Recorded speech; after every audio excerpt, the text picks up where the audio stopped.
Very good morning students. कल का जो चैप्टर था वो हमारा रेशियो एनालिसिस पे था और हमने कल उसको डिस्कस किया था कि रेशियो एनालिसिस क्या होते हैं। तो रेशियो एनालिसिस में हम सिंपली ये कहते हैं कि it shows mathematical relationship between two items और फिगर्स। अब ये जो टू आइटम्स और जो फिगर्स होते हैं ये आपके फाइनेंशियल स्टेटमेंट्स के आइटम्स होते हैं। फाइनेंशियल स्टेटमेंट्स में आप पढ़ते हैं बैलेंस शीट और profit and loss account.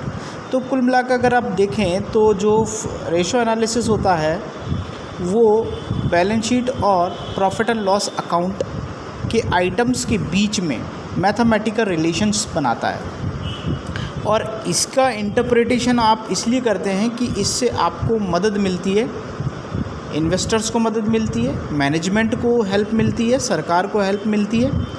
Company की फाइनेंशियल पोजीशन को इजीली अगर आप रीड करना चाहते हैं, इंटरप्रेट करना चाहते हैं तो उसके लिए रेशियो एनालिसिस बहुत अच्छा मॉडर्न टेक्निक है। आप ये देख सकते हैं कि रेशियो एनालिसिस में हमारी करंट एसेट्स कितनी है, करंट लायबिलिटीज़ कितनी हैं, हमारा सॉल्वेंसी रेशियो क्या है। सॉल्वेंसी रेशियो हमेशा बैंकक्रप्ट के अंदर आता है, ये हम कल डिस्कस कर चुके हैं। आज थोड़ा सा और आगे बढ़ाएंगे और हमने कल ये जो बात भी की थी कि क्लासिफिकेशन ऑफ रेशियोज़, हमने क्लासिफिकेशन ऑफ रेशियोज़ में सिंपली जो बात की थी वो था balance sheet ratio, profit and loss ratio और कंबाइंड रेशियो। इसके बाद हमने चैप्टर को कैसे रीड किया जाएगा फाइनेंशियल मैनेजमेंट के थ्रू, तो उसमें हमने बात की थी कि क्लासिफिकेशन ऑफ रेशियोज़ को 4 भागों में बांटा गया है। पहला लिक्विडिटी रेशियो, फिर दूसरा लिवरेज रेशियो, तीसरा एक्टिविटी रेशियो और चौथा प्रॉफिटेबिलिटी रेशियो। लिक्विडिटी रेशियो का मतलब होता है, मैंने आपको पहले बताया था कि अगर कभी हमारे पास short term financial current obligations हो तो हमारे पास तुरंत कितना पैसा है। सपोज़ कीजिए कि मुझे कोई प्रोडक्ट को ख़रीदना है या मैं कंपनी का मैनेजर हूँ और मुझे किसी चीज़ के लिए पेमेंट करना है, या मान लीजिए कोई क्रेडिटर्स आया, मैंने कोई प्रोडक्ट ख़रीदा और उसके बदले मुझे क्रेडिटर्स को पेमेंट करना है, तो हैंड टू हैंड मेरे पास एट द सेम टाइम मेरे पास कितनी करंट एसेट्स है। करंट एसेट्स मतलब मेरे पास कैश कितना है, बैंक कितना है, डेटर्स कितना है, जिससे कि मैं जल्दी से जल्दी उस ऑब्लिगेशन यानी क्रेडिटर्स को पेमेंट कर सकूँ। इसके लिए हमारी जो शॉर्ट टर्म फाइनेंशियल पोजीशन को अगर पता करना होता है तो उसके लिए हम लिक्विडिटी रेशियो को यूज़ करते हैं। लिवरेज रेशियो जो होता है वो मेज़र करता है आपका फाइनेंसिंग शॉर्ट टर्म और लॉन्ग टर्म डेब्ट ऑब्लिगेशन के लिए कि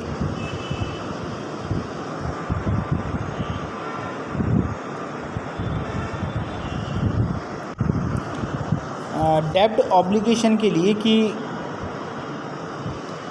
कंपनी में लॉन्ग टर्म अगर आपको लायबिलिटीज़ को पे करना है तो उसके लिए आपके पास कितना इक्विटी का मतलब हो गया कि कंपनी के ऑनर्स के पास कितना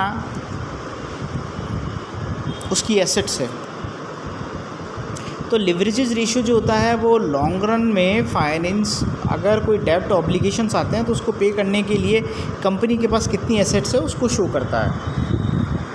इसके बाद हम बात करते हैं एक्टिविटी रेशियो की। एक्टिविटी रेशियो का मतलब होता है जो सेल्स से रिलेटेड हो। फिर उसके बाद है प्रॉफिटेबिलिटी रेशियो। प्रॉफिटेबिलिटी रेशियोज़ वो होते हैं जो हमारे प्रॉफिट से रिलेट करते हैं।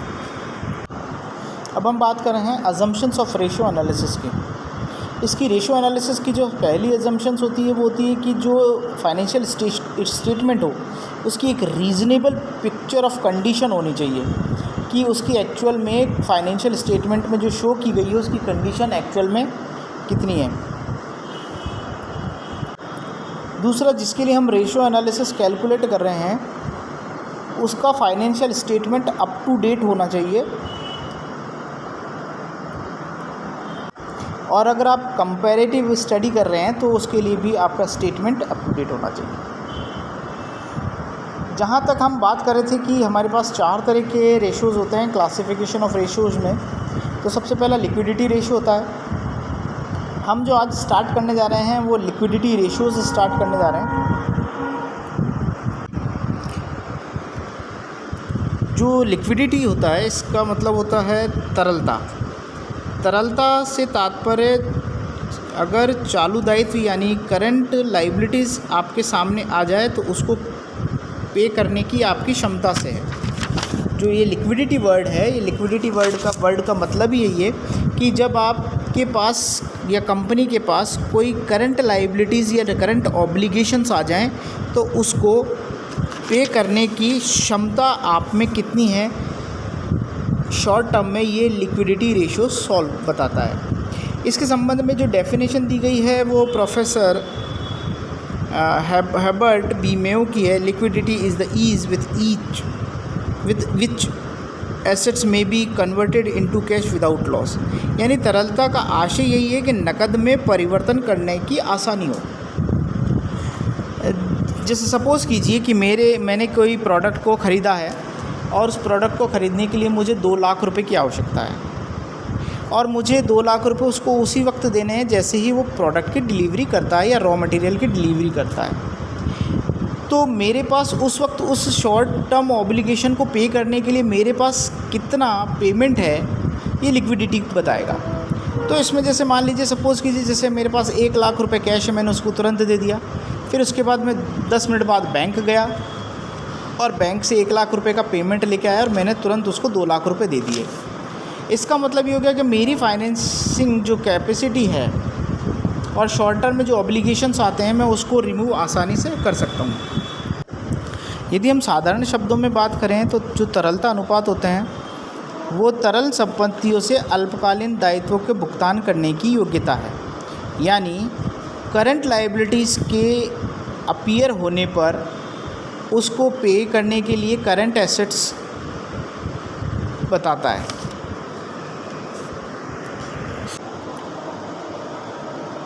In the final liquidity ratio, अगर आपके पास कोई भी अल्पकालीन दायित्व होते हैं तो उसको अल्पकालीन संपत्तियों द्वारा किस तरह से भुगतान किया जा सकता है इसको बताते हैं। जो लिक्विडिटी रेशियो होते हैं वो आपके 3 प्रकार के होते हैं, करंट रेशियो, क्विक रेशियो और एब्सोल्यूट लिक्विडिटी रेशियो। यानी अगर आप चारों डेफिनेशंस को पढ़ेंगे, यानी जो क्लासिफिकेशन है ये इसमें ये लिक्विडिटी रेशियो जो दिया गया है, इस लिक्विडिटी रेशियो के 3 पोर्शंस होंगे। पहला करंट रेशियो, दूसरा क्विक रेशियो और तीसरा एब्सोल्यूट लिक्विडिटी रेशियो। इन तीनों में आज जो हम स्टार्ट कर रहे हैं वो करंट रेशियो है। करंट रेशियो को वर्किंग कैपिटल रेशियो भी कहा जाता है, यानी चालू अनुपात या कार्यशील अनुपात। ये जो करंट रेशियो होता है ये आपकी शॉर्ट टर्म फाइनेंशियल साउंडनेस को बताता है, यानी अल्पकालीन वित्तीय सुदृढ़ता कि आपके पास छोटे मोटे अगर खर्चे होते हैं तो उसके लिए आप कितने सुदृढ़ हैं उनको पे करने के लिए। तो मीनिंग में भी यहाँ पर दिया हुआ है कि the ratio reveals the relationship between current assets and current liabilities. देखिए जो करंट रेशियो होता है ये it shows the relationship between current assets and current liabilities कि करंट एसेट्स और करंट लायबिलिटीज़ में कितना क्या संबंध है। इसका जो मेन उद्देश्य होता है ये वही है कि आपकी जो शॉर्ट टर्म फाइनेंशियल साउंडनेस को बताता है कि अल्पकालीन वित्तीय सुदृढ़ता को बताता है। अब सबसे पहली बात जहाँ पर ये लिखा हुआ है कि it shows the relationship between current assets and current liabilities, तो ये करंट एसेट्स और करंट लायबिलिटीज़ के बीच में संबंध बताता है। तो सबसे पहले हमें ये जानना पड़ेगा कि आखिर करंट एसेट्स और करंट लायबिलिटीज़ होते क्या हैं। तो करंट एसेट्स के जो कंपोनेंट्स है, करंट रेशियो के जो कंपोनेंट्स है वो मैंने यहाँ पर आपके सामने लिख दिए हैं। सबसे पहले करंट एसेट्स की बात करते चलिए। Current assets ratio analysis shows relationship between current assets and current liabilities. Current assets में सबसे पहला होता है आपका कैश। मान लीजिए कि अगर कोई आपसे पैसे लेने आया है तो सबसे पहले आप क्या करेंगे, आपकी जो क्विक लिक्विडिटी है वो आपकी कैश है, आप उसको अपनी पॉकेट में से निकाल कर दे देंगे। That is shows the financial soundness of a company. आपने क्या करा, कंपनी से कैश तुरंत दे दिया। दूसरा आपका बैंक बैलेंस हो सकता है। तीसरा बिल रिसीवेबल है। चौथा डेटर्स है। डेटर्स का मतलब आपके देनदार। स्टॉक, अगर आपके पास कोई क्लोजिंग स्टॉक है या फाइनल स्टॉक है तो आप उसको बेच सकते हैं और कैश में कन्वर्ट कर सकते हैं। देखिए, अगर आप करंट एसेट्स का मतलब ही यही होता है कि those assets which are easy convertible into cash within a year. ऐसी कोई भी संपत्ति जिसको आप नकद में परिवर्तित कर सकते हैं, वो सारी संपत्तियां आपकी चालू संपत्तियां होती हैं, यानी करंट एसेट्स होती हैं। तो आप इसमें नकद, bank balance, bill receivable, debtors, stock, short term investment है, मार्केटेबल सिक्योरिटी, आप सिक्योरिटीज़ को बेचिए, तुरंत आपको कैश मिल जाएगा, प्रीपेड एक्सपेंसेस है, एडवांस पेमेंट है, अक्रूड इनकम है, डिपॉजिट है, other amounts receivable with in a year है। तो आप अगर इनको देखें तो ये सारे आपके करंट एसेट्स के आइटम होते हैं। नेक्स्ट है करंट लायबिलिटीज़।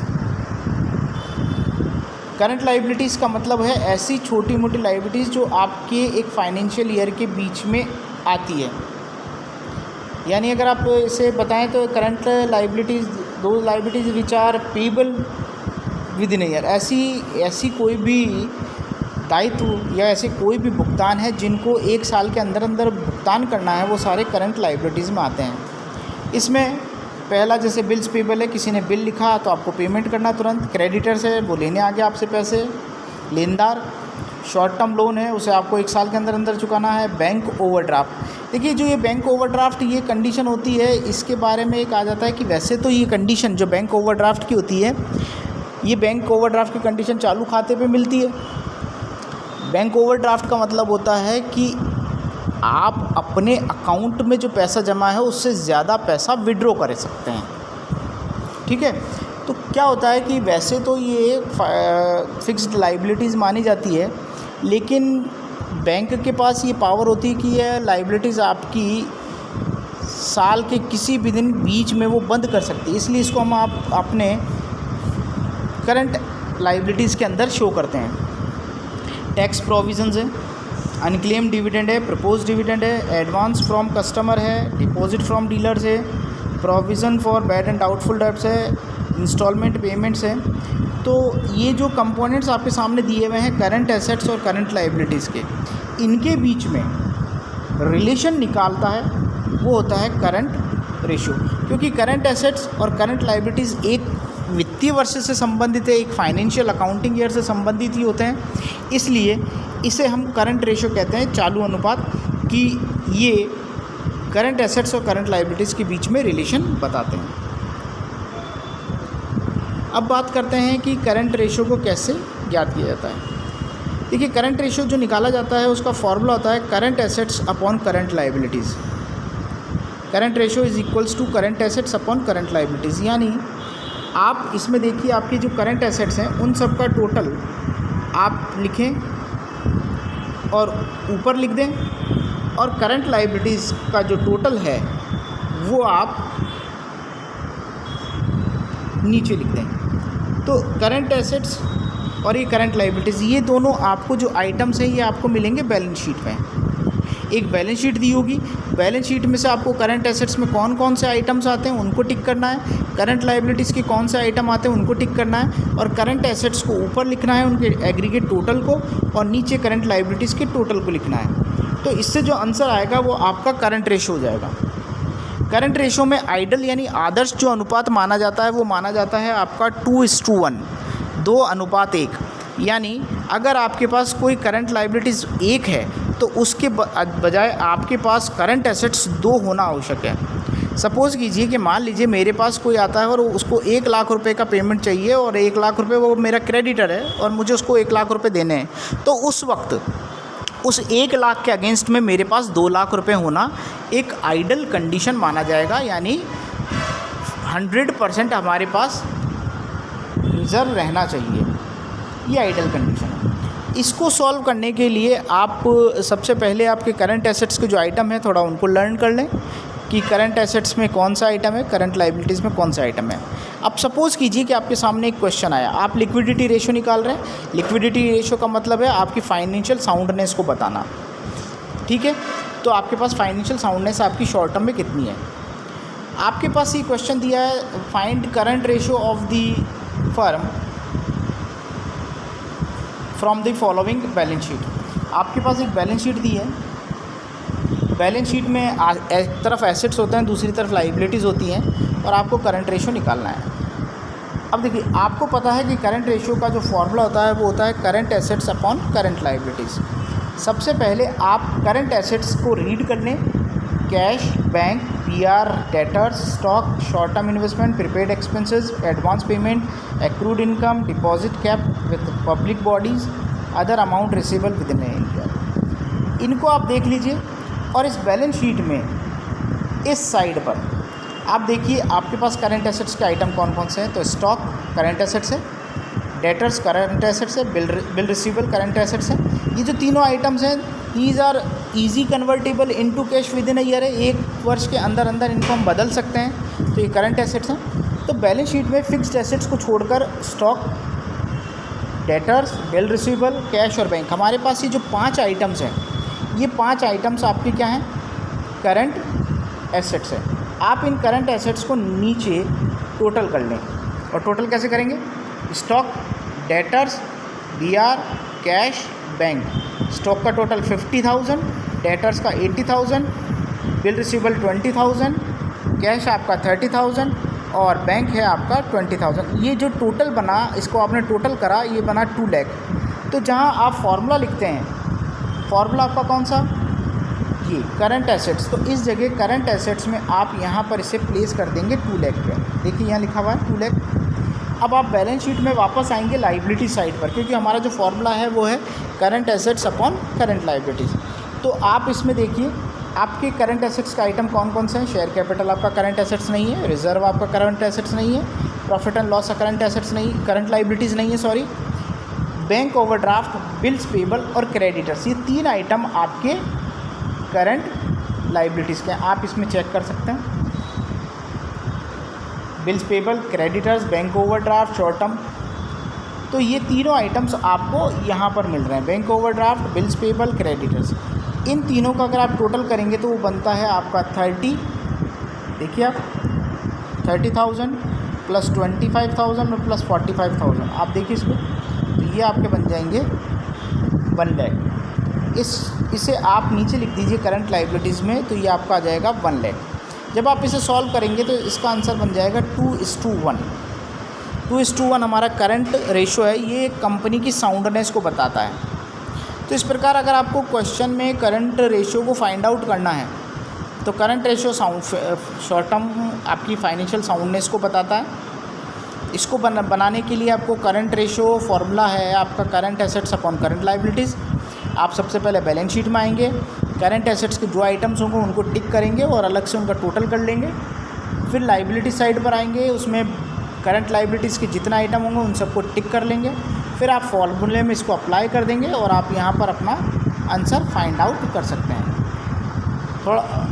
कल हम थोड़ा इसके बारे में और चर्चा करेंगे। Thank you for today.